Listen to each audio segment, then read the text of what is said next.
Hi everyone, welcome inside the WNCT studios. I'm Ken Watling, joined by 9 on your side's Nicole Newman to give you an inside look at a special report we've got coming up Thursday at 6 and 11. It's called In Loving Memory.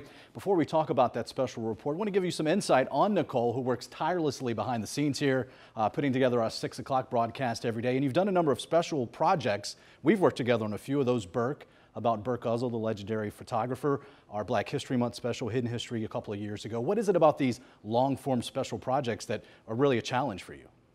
I think the thing that's the main challenge for me is that I get an opportunity to really shell out and kind of flesh out one particular story. When we're doing a broadcast, we're basically hitting just like the highlights of a particular story and trying to break that story out to show as many different points and aspects as we can. However, when we're doing something like this, or when I'm doing a special report, I get to look at just one story and try to investigate and research some different facets of that story that I think would be interesting to the viewer.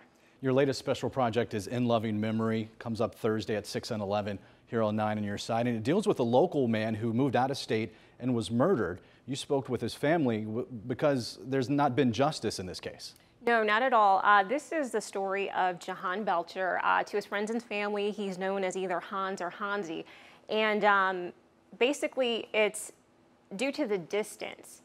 His mother is having a difficult time trying to find answers in her son's case. And due to the fact that no one has been brought to justice, it's really impacting this family from moving on. So when we cover stories in the news like shootings and deaths and so forth, you only really see that facet. Well, now we're starting to see what happens to the family that's left behind that has to piece their life together and pick up and move forward and try to find how to move forward without their loved one in their life. And this is a story you wanted to bring to light here on 9 on your side because of a chance encounter at a store. Absolutely.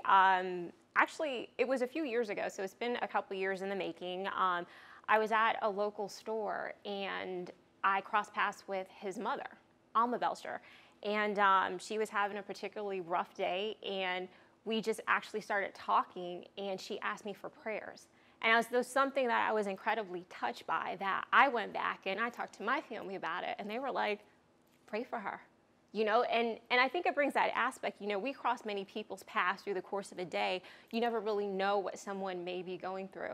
So that was something that I thought, she's very courageous to share it. And little be known that it would come to this, actually being where her son was murdered. It's a suburb of Atlanta, Georgia. I tried to get the story picked up there for them to do it, and it didn't work out. So when stuff started shifting here, for me to make this move in front of the camera, I just felt like this was a story that was placed in my lap and I had to do something with it. So In Loving Memory is where we're at. Looking forward to that. We hope you can tune in for this fantastic story of a family really searching for answers and searching for closure. It's In Loving Memory coming up Thursday at 6 and 11 here on 9 on your side.